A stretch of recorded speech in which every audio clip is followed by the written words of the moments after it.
Why you look so much taller than me? What's going on? I don't know, you know? They could be the internet.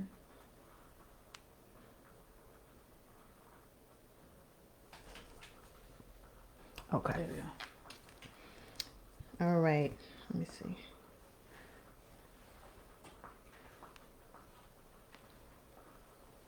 All right. Testing, testing. Can you hear us? They could be the internet. Okay. We've been a long time. Yeah, we're good. Let me turn it down.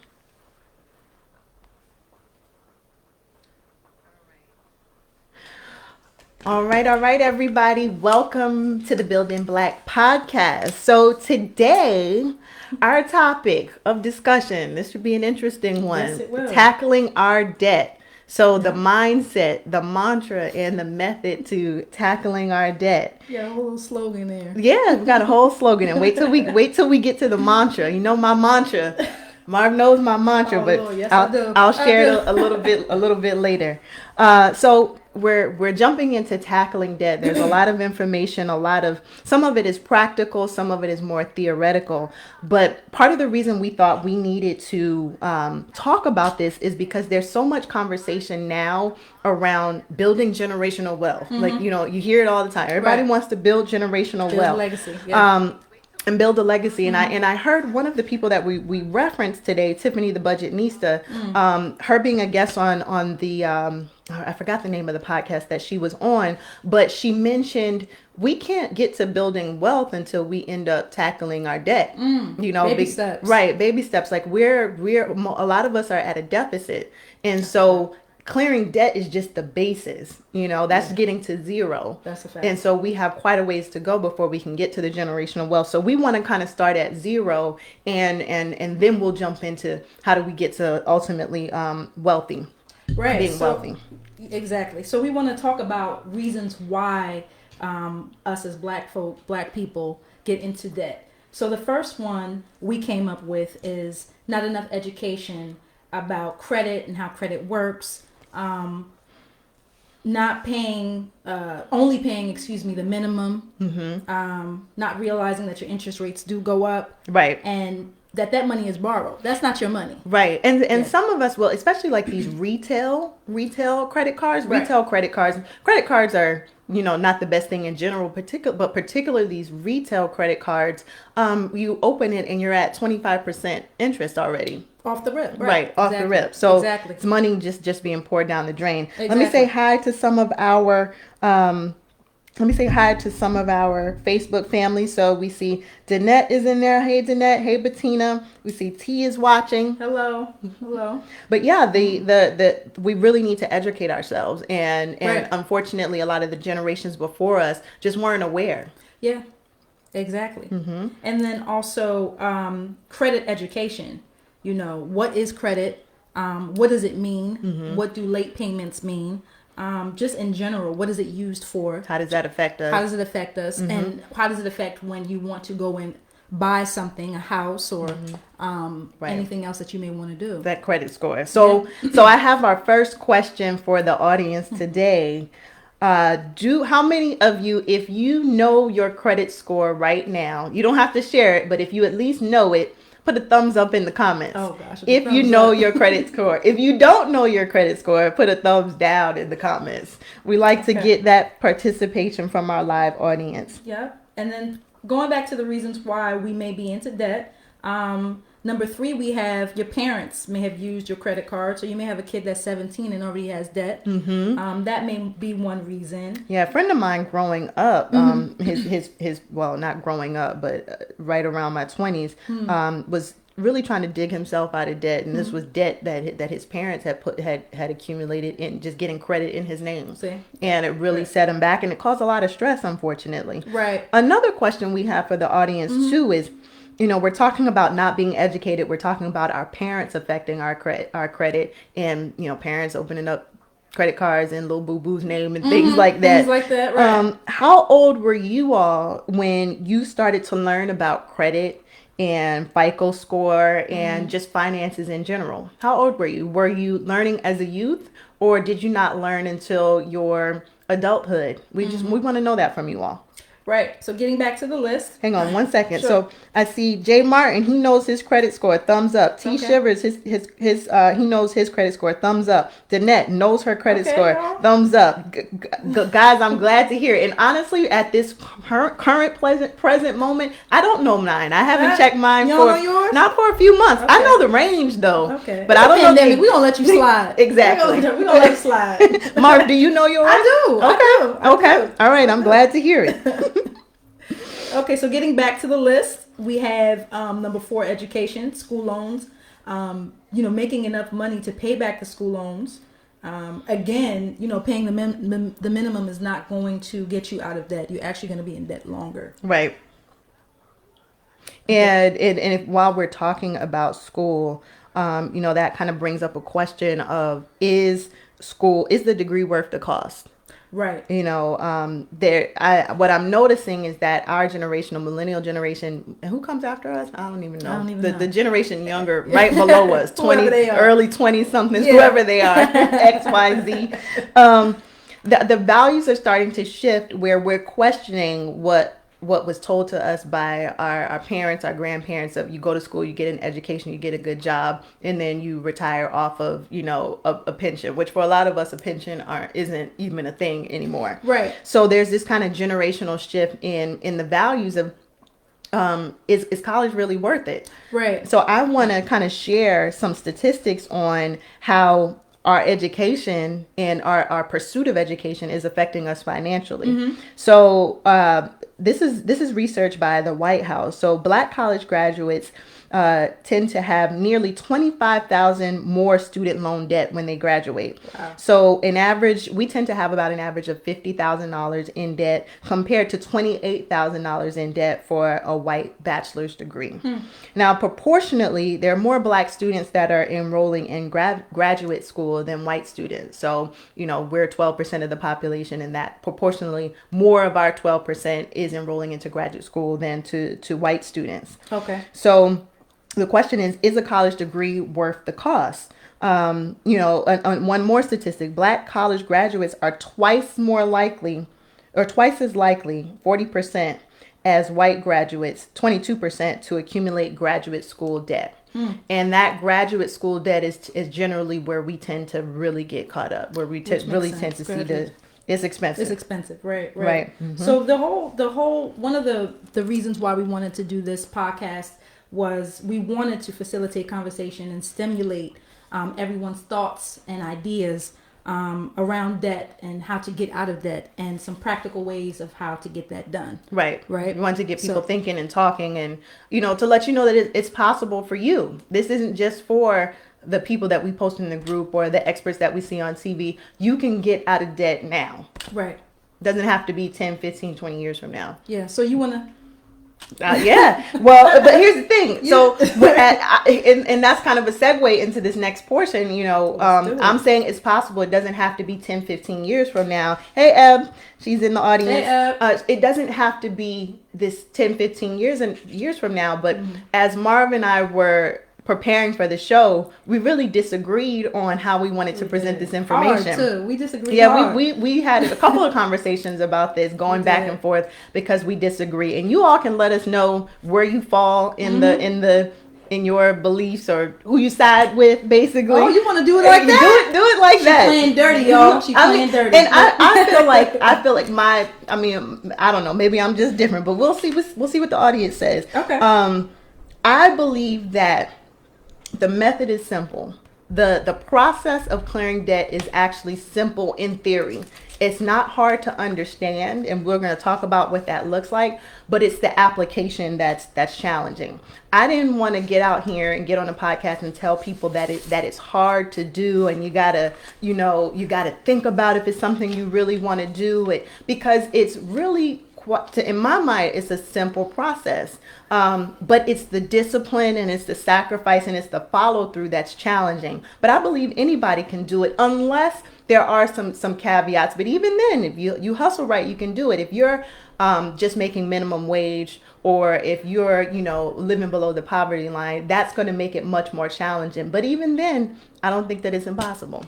Marv thinks differently, though. You know what? I agreed with everything that you said, Mm-hmm. but I think that for some people it's not as simple as you may have just explained. Okay. For some people have different things that are in place that will hinder them or make it a little bit harder to get out of debt. I'm not saying it's impossible. It's possible. I think anything is possible. I think that if you, like we've talked about, your mindset, you really making up your mind and finding ways to do it. But I think for some people it's going to be a little bit more difficult. That's my stance on it. Everybody, you say it looks different for everybody. I do. I agree that it does look different. Right, and everybody's situation is different. Absolutely. But I believe that I just don't feel like it's complex. You say it's not complex, but you all let us know what you feel. Okay. And part of the reason, I kind of wanted to back my position with a few different stories. So we have stories of a single woman. We have stories of a married couple. We have stories of a married couple with kids. And these are a few different demographics. And the single woman, she was a preschool teacher. They were all able to dig themselves out of their debt and to become financially secure through different ways. So I want to share some of these stories, and some of you all may have heard of some of these people. One person is the Budgetnista. You know, the Budgetnista is right here in Newark, New Jersey. Oh, is she? I didn't know that. Yep, she's based out of Newark. I've heard her story though. Mm-hmm. So at 30 years old, she was a preschool teacher. So, preschool teacher salary is not super high, but she shares how her father was an accountant. So he had given her financial knowledge throughout the course of her life. So she had a condo, she had her 6 to 8 month savings, and she was pretty financially secure. But then in 2009, with the Great Recession, she lost her job. And then at the same time, she also was scammed on her credit card for $35,000. $35,000 worth of a credit card scam. Wow. Okay. And so ultimately, she wasn't able to find the job. She blew through her emergency savings. She lost her house. She had this credit card debt, credit score dropped, and she ended up having to move back home with her parents. Okay. But through simple budgeting and hustling, she was able to dig herself out of that. She went through a little depressed period and everything, of course, yeah. But she was able to dig herself out of that. Okay. Black Married and Debt Free. So they have this is Marcus and Shira on Black Married and Debt Free. They have a podcast. They have a YouTube channel. You can follow them. $110,000 worth of debt cleared in 2 years with 2 children. Oh, wow. So okay. it's possible to do it with kids too. Okay. Then we have the money coach Leo J. Lewis on Instagram. Him and his wife, they cleared $220,000 worth of debt in 2 years. Wow. Now, Leo was an occupational therapist. His wife is a nurse practitioner. And according to them, they both made less than $100,000 a year. I don't know exactly what it was, but they were both making less than $100,000 worth a year. And in 2 years, they cleared $220,000 worth of credit card debt. That's amazing. It's pretty amazing. So wait a minute, hold on. You are telling us about all these people, and haven't you cleared your debt? I cleared some debt. It wasn't $220,000 worth. Yeah, but why don't we? Yeah, let's talk about you though. Let's Okay. talk on you. Let's talk about some of the ways that you cleared your debt. So when did you decide to make that happen? How much debt did you have? Let's tell the people. Okay, so I would say that journey started in 2019. I had just came back from South Carolina, ended a relationship, was back at home with my parents, and decided I wanted to really start fresh. And like, if none of these things worked out that I wanted to do, I want to build my life in the way that I see it. You took control. Yeah. Okay. Yeah. I want to rebuild, and I want it to look the way I want it to look. Okay. So 2017, that's when I started my practice. Okay. Took a little bit of time for the practice to grow, but around 2018, the practice started to fill up, and I'll say, it was about $20,000 to $25,000 worth of debt between my car, between my credit card, and between the timeshare. The timeshare, that's like the worst decision. Do people still do timeshares? Are y'all like? I know a couple people that why is it the worst decision? Tell me why. I've heard some things now during COVID that now it's not, not now. For timeshares? Yeah. Okay. No, because one, they never have the availability that I need. They sell you this thing, they show you the most beautiful place, and they tell you you can do exchanges and you can basically have a vacation space anywhere in the world, but they don't tell you that you may have to try to book 2 years in advance to get the place, or the place like in Fiji, or the places people really want to go tend to be booked out. Okay. It's just not worth it. With the world being so globalized, there's just better ways to figure out how to travel. Airbnb and right. all the travel clubs and things like that. It wasn't the best decision. Okay. And I want to jump into the comments here. Herb says, keep up the good work. Hey, Herb. Jay says, it's great that we're even talking about this. Thank you, Jay. Yes. So back to my story, though. So this was, it was about $20,000. It was the credit card, the car, and the timeshare. And how did I do it? So, I had my practice, which was filling up. I also took on a second job at a school. Okay, I worked about an extra 20 hours a week. It was a little bit of it was definitely a balance in trying to manage having a business, starting and growing a business, and then also giving my time to someone else. It wasn't really something that I wanted to do. So just back up a second. Did you have all of your debt written down? And did you have a monthly schedule or every 2 week schedule as to how you were going to pay it? How did that look? Yeah. So I followed Dave Ramsey, and Dave Ramsey has the Dave Ramsey budget form. And so it's a pretty comprehensive form of what all of your expenses are for the month. So of course I tracked all of my expenses, and put down my credit cards on there. And one thing that I would say, I actually wrote into my schedule money management, that I would need to do at least 30 minutes a week. And money management can look like anything, but it's basically this time is dedicated to just looking at your finances, whether it's checking a bank account, paying off a credit card, doing a budget. But I wanted to make sure I was focusing on my finances for at least 30 minutes a week, because at one point, 2016, when everything kind of went downhill, I didn't even look at anything. Like, I didn't look at accounts, I didn't look at balances, I didn't do any budget, because I knew there wasn't anything there. And, and I didn't know what I was doing at the time. There was nothing to balance. There was nothing to balance. Nothing to balance. I don't want to think about it. And I think a lot of us will just kind of stick our head in the sand when we're overwhelmed financially. Yeah. Well, and that's what I was doing. Yeah. So I made a decision to manage it and to pay attention to it about 30 minutes a week.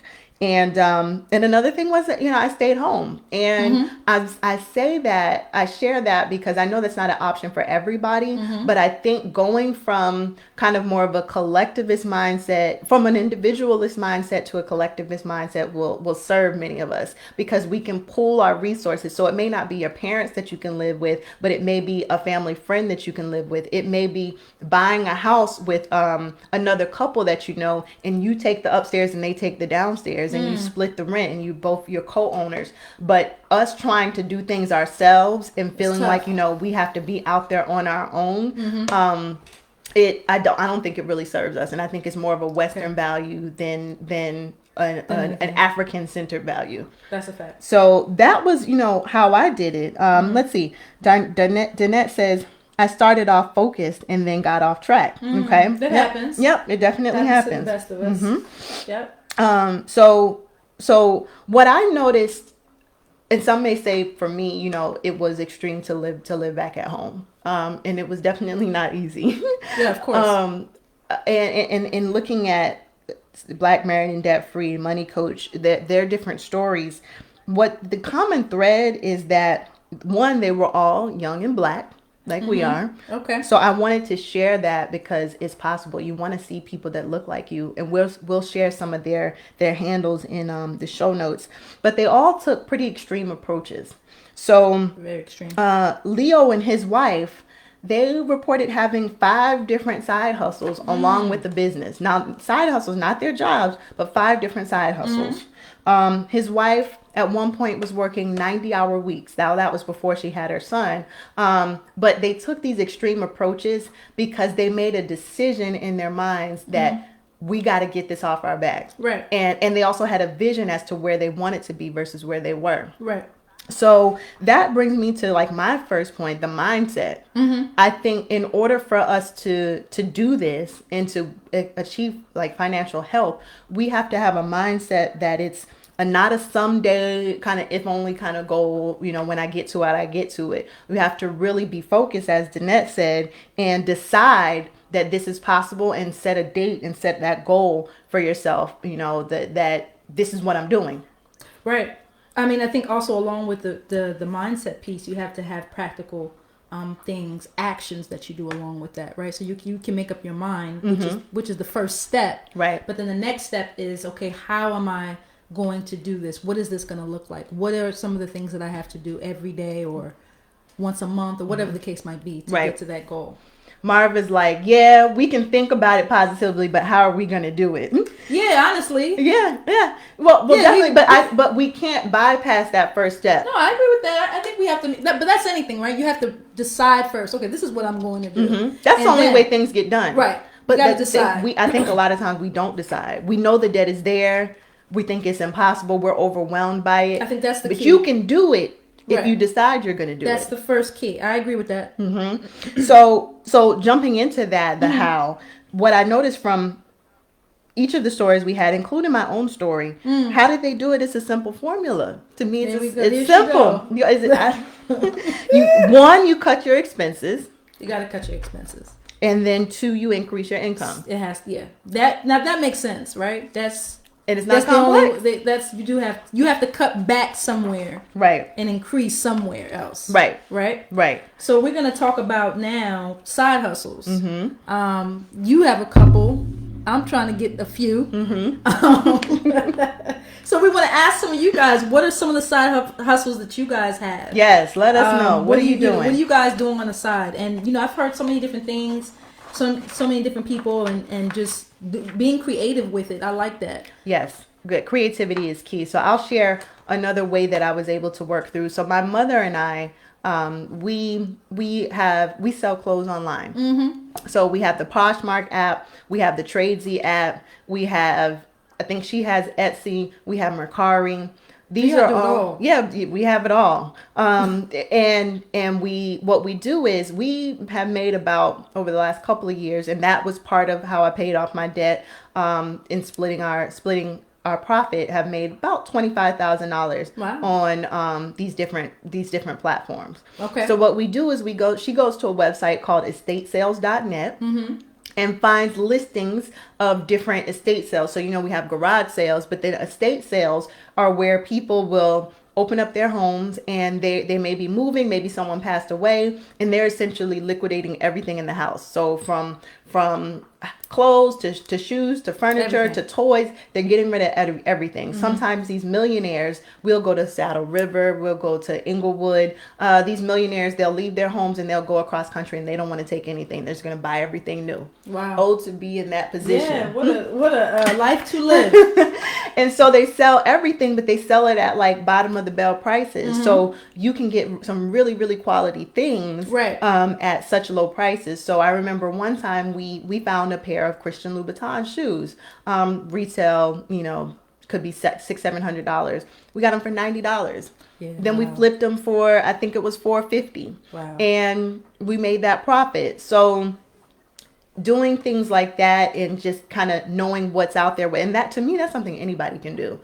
These estate sales are all over the country, or garage sales. Gary Vee, he has this show, Trash Talk, talks about how, you collector's items and toys and mugs and all these different things you can find. And there are people who do this full time and are making $60,000 a year. But it's creativity. It is. And to me, that's not quite the same as burning the candle at both ends, working the graveyard shift and then going to a regular 9 to 5. You can do it in the way that works for you, but get creative and think about, what makes sense for me. Right. Especially if you have children or your family looks a little bit different. We have some comments. Do we? Okay. All right. T says the word simple can come off as condescending. And I think that's what Marv said. But again, I disagree, because I don't think it's a complex process. I think the application is challenging. Right. But it's not complex. Yeah, but for some people it might be.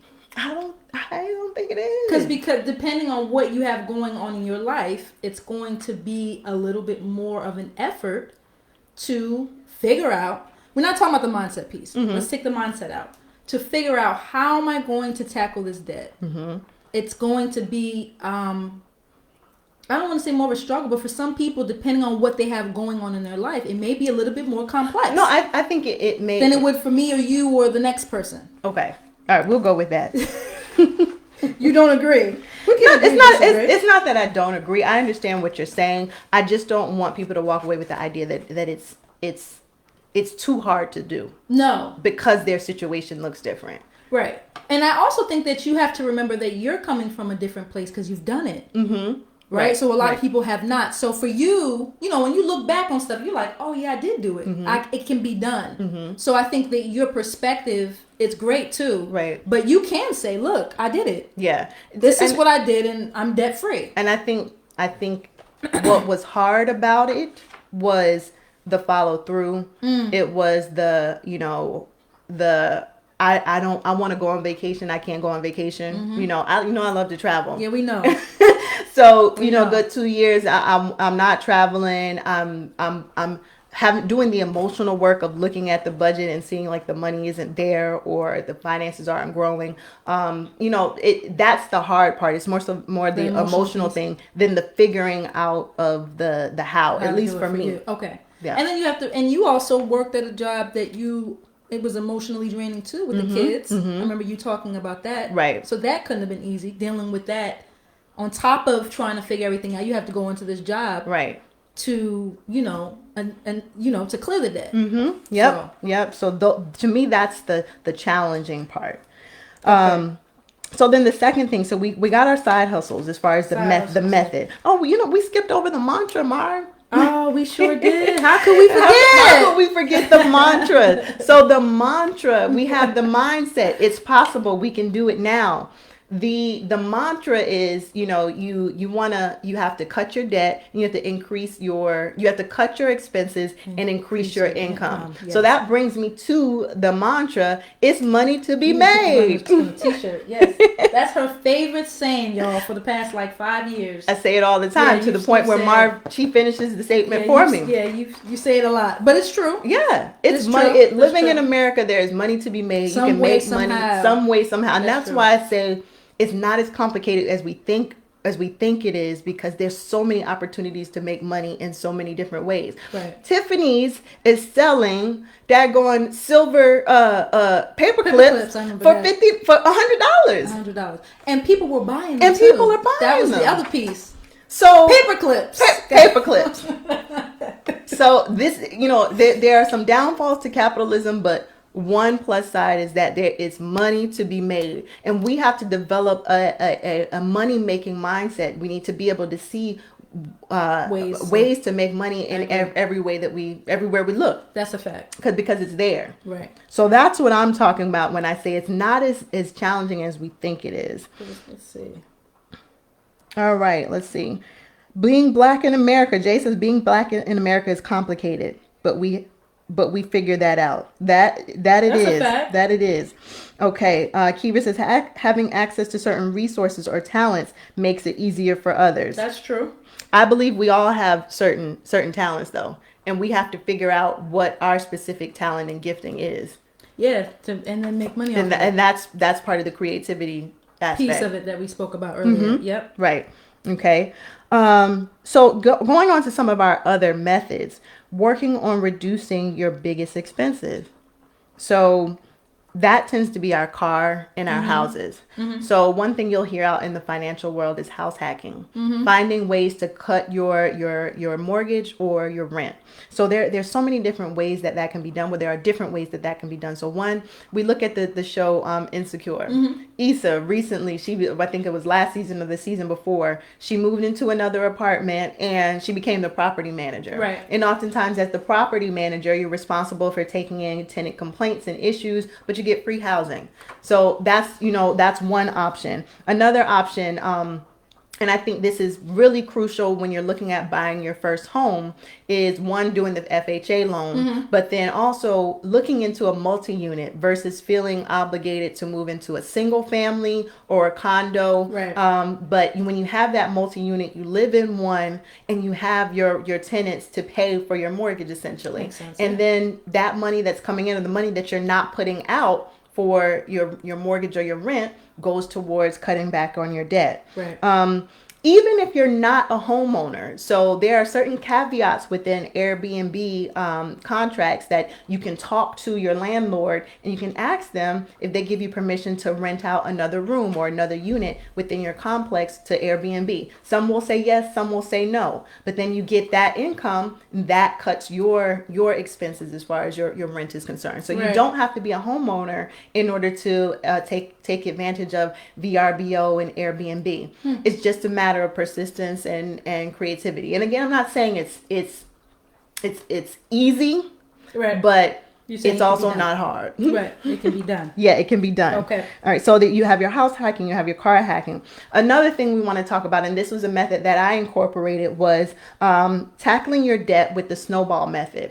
So how many of you all are familiar with Dave Ramsey, the financial, I guess the financial Guru? Yeah, guru. Yep. Him and Susie Orman are the financial gurus for another generation. So I follow Dave Ramsey, and he talks about the snowball method. You all drop a five in the drop a whatever in the comments if you're familiar with Dave Ramsey and his snowball method. Ebony says the most important thing is the mindset, yeah. and that's what I'm trying to say. You know, when I say let's not think that it's hard, because I think when something happens in our brain when we think that it's hard. Our brains and our bodies don't want to do things that we're saying that's hard. We want to avoid hard. And Right. so we have to kind of play this game with ourselves and look at it from a different perspective. And so that's why I feel like the mindset is so crucial. But I also think that we black, everything hard. Like it's hard. We are black folk in America, and Lord knows what we deal with. We black women too, so we Yeah. deal with everything to A to Z. It's okay to me to acknowledge, okay, this is gonna take some work. That I don't think. Yeah, that's I my don't- thing. Like, yeah, okay, it's gonna I'm take gonna work. clear No this debt. denying that. Yeah. This is gonna take some Right. creativity. This is gonna be a challenge. That's my thing. And Yeah. it's okay to acknowledge that. Yeah. That yeah. it's gonna, this is gonna be a two, like you said, you lived at home for how long? This is gonna be a road. Sacrifice. Sacrifice. A That's sacrifice. the right word for Yeah, it. Yes. right. Definitely a sacrifice. Right. So going back to Dave Ramsey and this snowball method. So Okay. essentially what the snowball method is, you look at all your different debts. So let's say you have I've heard this 5 before. credit cards and you have and a student loan. You look at, now you can do it 2 ways. There's the way that addresses your emotion, and there's the way that addresses the financial piece. Listen, whichever way works for you. So you line them up, and you can line them up either according to the amount that is on each card. So you start with your smallest credit card at the front, and then you pay some out based off of the amount of debt owed. Okay, you Okay. line them up that way. Okay. Or you can line them up based off of which one has the highest APR, which one has the highest interest rate, and you start with that one. Now, if you start with the one that has the highest interest rate, then from a financial perspective, it makes more sense to start with that, because you're cutting the one that's costing you the most interest-wise. What do you say about school loans? What do you... So, well, I honestly, I can't recall where the school loans falls into that. But I would think it would fall. You place it depending on the amount. The amount of the debt. So yeah, it's the the amount same of the formula. debt. Right. You just right. use it just with whatever debt you have. Right. Got it. Okay. Or like I said, you start with the one with the biggest interest, the biggest balance. Okay, So that makes sense. from a emotional standpoint, if you clear one out, you say you have one that's only $500 and you're able to clear one out versus you're working on 5 different ones because your first one has a $10,000 balance. That's a little bit more emotionally taxing. But if you see yourself, you're cutting the first one, you're cutting the second one because they have smaller balances. From an emotional standpoint, it helps you to feel better. Yeah. So it may prompt you to keep going. Right. the So I idea. I think Trick. for most people That makes that emotional piece makes a little bit more sense. Right. But you can also, like I said, you start out with the one with the biggest interest and you work your way down from there. Okay. So you tackle one at a time. You pay the minimum on all the others, but the one that you're focusing on, the one, let's say you're doing the one with the biggest balance, or the smallest balance, you're working on that one. You pay whatever your excess is. So maybe the minimum is I don't know, $100, but you have an extra 100, so you in your budget, so you put 200 towards that one, and then you pay the minimum on all the rest. Once you've cleared that credit card, then you go on to the next one. You pay not only the minimum on that credit card, but then you take the 200 that you were paying on the first one, and then you apply it to the second one as well. And whatever that minimum is. So maybe that minimum is $75. So you pay $75 plus 200, that's $275. You clear that one. Then you go to the next one. Now you're taking $275 and you're applying it to that third one. So it's this snowball of contributing bigger and bigger amounts as you cut your different debt items one by one. Okay. So that's just kind of a method there. Right. All right, let's see. Okay. Danette says, I'm not familiar with the snowball method. All right. Ebony said it's not easy at all. Just my opinion. All right. Not everyone can move back home and stack. A lot of people are making six figures in New Jersey, or not making six figures in Jersey is so expensive. That's another piece too. That's true. Yes. Jersey is definitely expensive. Yeah, but again, I already addressed not everyone can live at home. It might not look, not look like that, but you can consider, if you have a home, can we rent this room out to someone? Is there someone we can rent this room out to? Or can I store someone's furniture in my extra room? You see, it's money to be made if you got an extra room. Yes. Extra space storage does it. Yeah. I have an extra parking space. Let's say you have an extra parking space and you live next to a railroad, the train station. You can rent out your parking space. I even read the other day people renting out their cars. Yeah. TV watching. So there's all these different ways, you rent out your room, there's so many different ways. So no, it doesn't look like moving back at home. But again, what can you do? That's what I'm saying. I guess in essence, we're saying the same thing, right? So I can't move back home, but there got to be something else I can do. Right. And that looks, different for everybody else. Right. All right. Let's see here. APR is low. Jay, I'm not sure what you're saying. All right. What about transferring your card balance to no interest cards? Oh, that's a good one, Danette. And I played that game for a while. Yeah. So, you get an offer in the credit cards, they send you an offer for use our card, transfer your balance for at 0% for a year and a half. Okay. So you're no longer having to pay the interest on the cards. You transfer the balance and they hold off on charging you interest for a year. Okay. I think I did that 2 or 3 times, opened up a new card. But with that, you have to be disciplined and make sure that you're paying it off and that you're not running up the new card. Okay. Essentially. Yeah. Okay. So for that one, you do have to make sure that you're really on top of it because you could be making yourself susceptible to just more credit card debt. But that's a good one, Jeanette.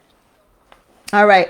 The next one, and this goes back to the cutting your expenses. So combing through your finances, like I said, that 30 minutes of managing your finances every week, just looking at your finances every week and not, sticking your head in the sand and looking for the leaks in your finances. So what I found when I would do mine was subscription services. There were subscriptions that I signed up for, maybe trying to get a trial, or subscriptions that I wasn't using anymore. And that's, that could be up to $100 a month. They get you. Yeah, there's so many different ones now. Especially if you forget. Right. And you're looking at your statement like, wait a minute. Right, yeah, right. That's true. So combing through, also the bank fees. So, if you're not keeping your minimum balance, you may want to close out that account. Fees. Yeah, overdraft fees, different things like that, and making sure. And that's what happens when is what was happening to me when I was turning a blind eye. I would be getting some overdraft fees and all kinds of things, and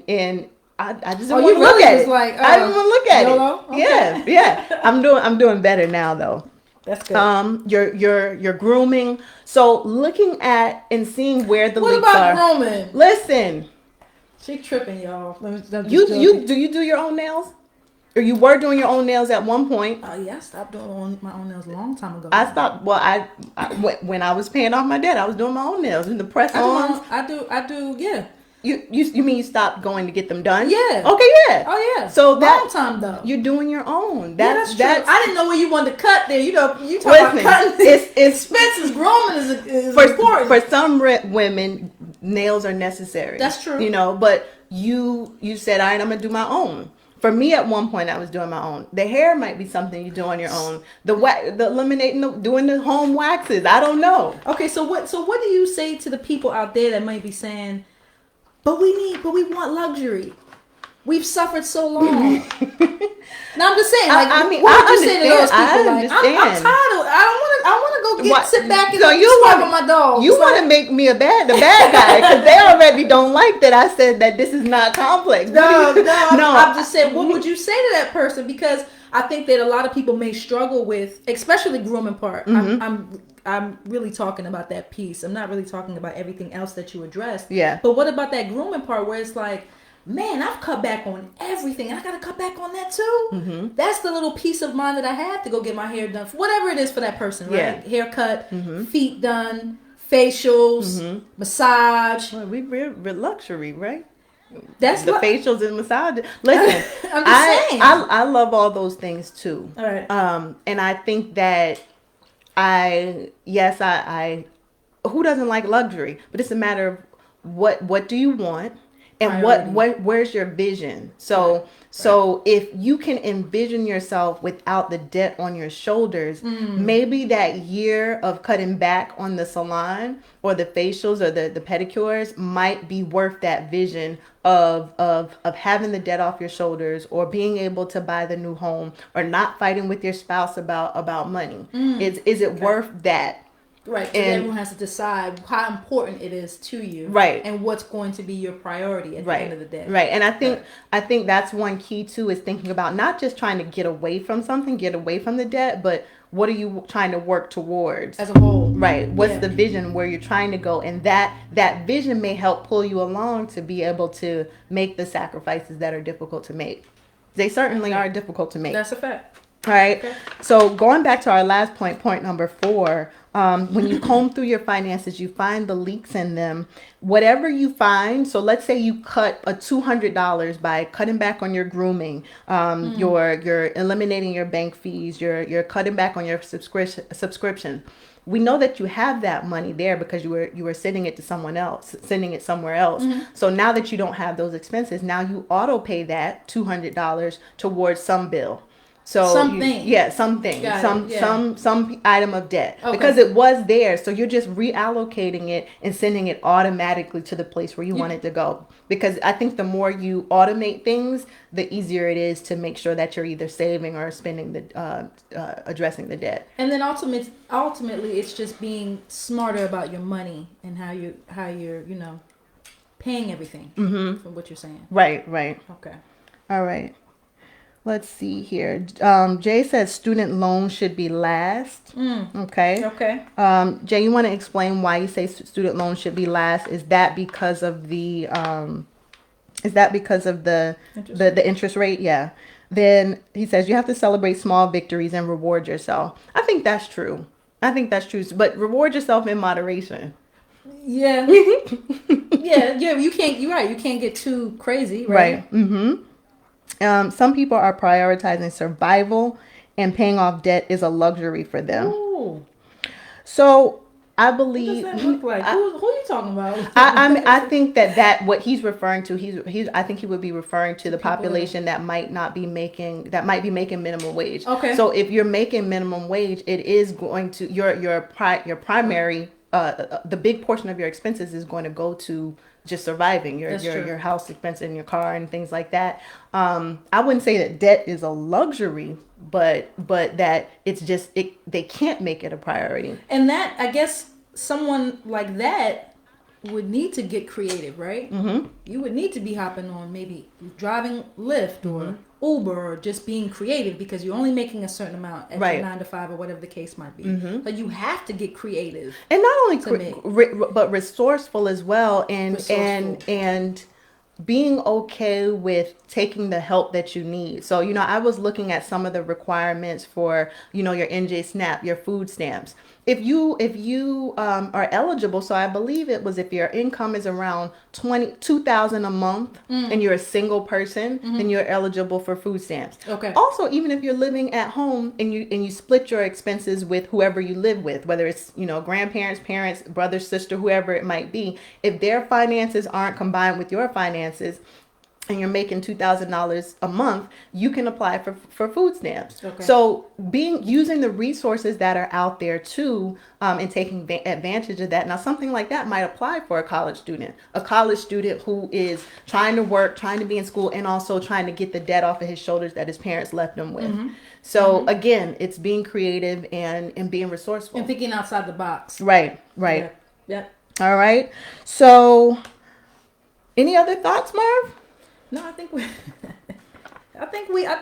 covered it all. Yeah. I think we covered it all. What about you? I think we covered it all. I don't know. People not gonna like me today, but I stand on my convictions, true. and Your convictions. I stand on my convictions. But we came to an understanding, though. We did. I think we came to an understanding. I think we did. I think that we were, in a lot of ways, saying the same thing. Right. Just a little bit different. Right. And I think it's some of it was just semantics. My thing is just the mindset. the way you talk to yourself and the way you talk about it determines whether or not you believe it's feasible. Right. Right. Right. So thank you all. But if you have any other thoughts, this video will be up until tomorrow. Yes. And then we will be transferring it over to our podcast platforms. We're now on iTunes. Thank you guys for joining us, and we'll see you. Guys. And we'll see you next week. Take care. Bye-bye. All right.